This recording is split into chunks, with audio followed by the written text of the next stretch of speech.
Cosmic Dimension are a couple of spacey boys from Macedonia, Antonio Simonovsky and Denis Bogdanovsky. They have a decent array of singles behind them and a star-spangled astrophysical album on Suntrip Records. Nice! Now they've jumped on the GlobalSec rocket ship, which doesn't seem to be slowing down anytime soon. But it took more than a quick multi-choice questionnaire to qualify for this rocket. It was 5 years in the making. They had to get a STEM degree, obviously, go through psychological screening, which they chaotically failed. But fuck it, forget about that test and on to the next round at the Neutral Buoyancy Laboratories, which had more sinking than usual. I wouldn't call it a successful venture, but that's no reason not to send them into the Bowen Vomit Comet for a couple of months, which they actually spent more time in than was required, and kinda seemed to enjoy. Finally, it was time for a trip to the International Space Station, which these guys decided to fuck right off and use as their launch pad to hijack their light spacecraft in search of the fabled Altar of Wisdom. All in all, probably the last time that NASA puts all of their faith and billions of dollars into Goa trance artists.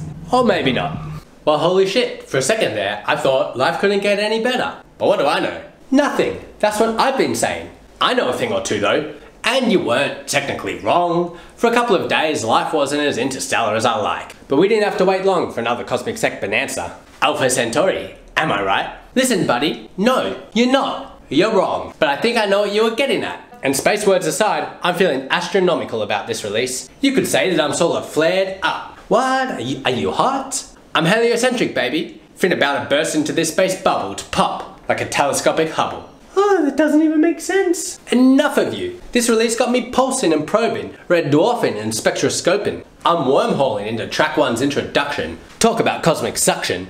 In case you were wondering, that's how you set a mood full of nebula thundering. I wasn't, but I appreciate your bad attempt at elaborating on something so simple. Thank you. The lows are more extraordinary than the unwarranted expectations I had for this album. It's bullshit and clangarious, horribly vicarious. It's hardly an issue. In fact, it's completely unproblematic with me. The intro has a cybered edge that reminds me of some moments of From Shelter 10 EP, and transports me into an oxygen shaft with big thick doors and a latch that rocks me into the solar system with twin jet streamers and a goodbye blast.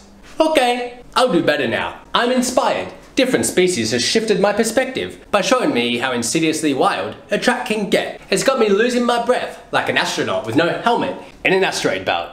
Oh, you had it for a second and you lost it. Too far. Hey, astronauts know the risk. What am I meant to do? Feel bad for a translunar loser? Little lame ass traveling outer space buster? Getting amongst a globular cluster? Nah, you're out of here. Track 2 can stay though. Oh, track 2 can stay alright. That full fat kick drum is 100% badonk, while the wild crazy melody is an early treat, and the rest of the track is so neat. It explodes, implodes, then fulminates before it detonates some more. It's my favourite track on the album for sure.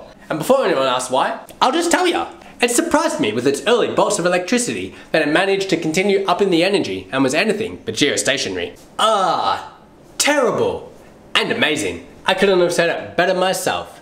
Oh, why thank you. Blessings to you and these interstellar fellas who have followed the trend of saying, no, I will not just make floaty, euphoric, cosmic Goa trance. I am here to create chaos in the cosmos and to rip some big bad holes in the fabric of space-time. Well, whoa, okay, whatever you guys say. Fabric of creation creates joy and splendor. Sure, the melody is an extra large symposium, and I will concede the bass line is powerfully imposing. Granted, the song has touches of impassioned pulses that turn into optimistic strokes of colourful propulsions, while meteorites dart across cosmic oceans. Of course, I will also confess that it is clearly true that the track development is anything but a predictable mess. And yes, I also agree that it opened up all of my dopamine receptors with glee. But while I like all that, I think it's tight.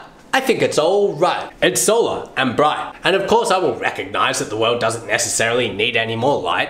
We have plenty of them. Some would say, too many. But I think one more might just be erudite.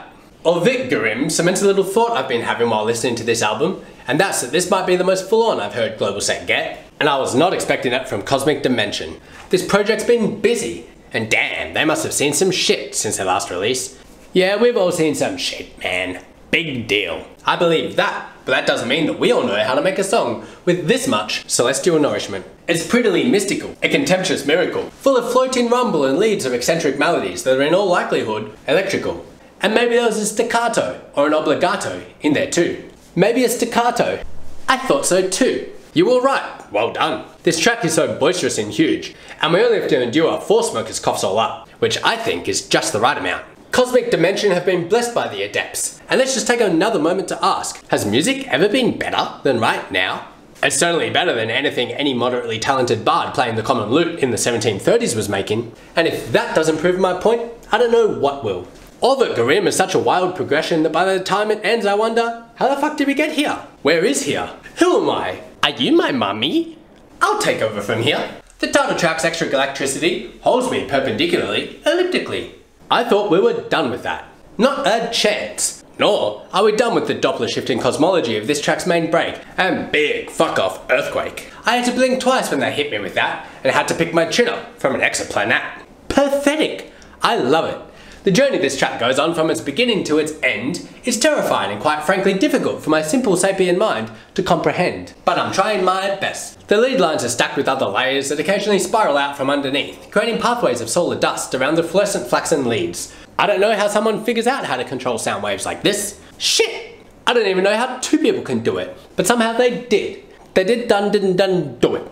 As a side note, I think that by now we've figured out that maybe we just need to accept the fact that these Kuiper belt hugging Macedonians are going to hit us with some seriously loud, groovy melodies. Sometimes you just need a duo to take it to the next level, and there are plenty of examples of that I'd be happy to list. Saka Spiso, Celestial Intelligence, Lunar Dawn, Pete and Pan, these guys and all the others. Sometimes it's good to have 20 fingers on a track, how could it not be? More fingernail shard and interphalangal oil on a keyboard can't possibly go wrong. Ooh, to be a keyboard. Beyond the Dark Light asserts itself right from the get-go and feels like it reaches a peak way before the first act even ends. And while it was a peak, it wasn't the peak, if you know what I mean. Of course they do, everyone does. It was blatantly obvious, but I appreciate your tenacity and persistence in the face of failed consistence. My pleasure. As was Beyond the Dark Light when I went on main room uplifting trance melody and took my internal synapses to pleasant places full of colourful pantsy trance dances. The next track, Too Serious, gets all creepy and serious. These space boy toys hold the track in tighter, keeping the melody centred and weaving. In one way, it's kinda zen, and in another, it's everything but zen. You couldn't be more wrong. Again. Well, whatever you want to call it, its killer parsec rating is at 120%. The kick drum at the start has a playful element, and the overarching atmosphere is intricate and delicate. Then the thin lead line says, you know what, fuck it. I'ma turn into a bombulation of fastidious hydrogenous photonic oxidation. Our little space cadets are just about to hit a higher plane of existence, and they would be delighted if we could come along for the trip. I hear them say, forget your debts, your children, your friends and your fam. We're out of this reality, baby, come along if you can.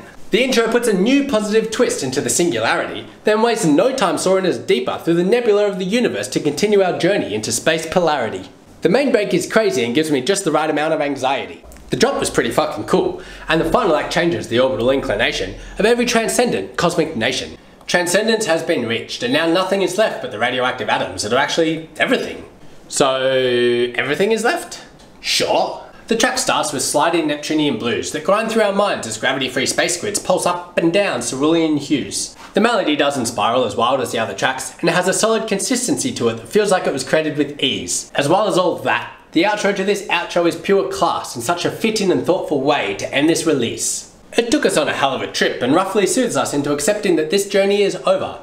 All of a sudden, the colours and sounds that surround us dissipate as if they were never there, and we're left in the infinite cold expanse, all desolate and scared, wondering how long it's been since we left that International Space Station all that time ago, and what the fuck are we meant to do now that this is over? Will I listen to it again? And again, and again, and again? Yeah, more than likely. So I guess to Global Sect, whatever the fuck goes on in Bubba's mastering studio, and to the cover art designers Irani, Ahankara Art, and of course Cosmic Dimension. Good job. Great job. Fantastic fucking job.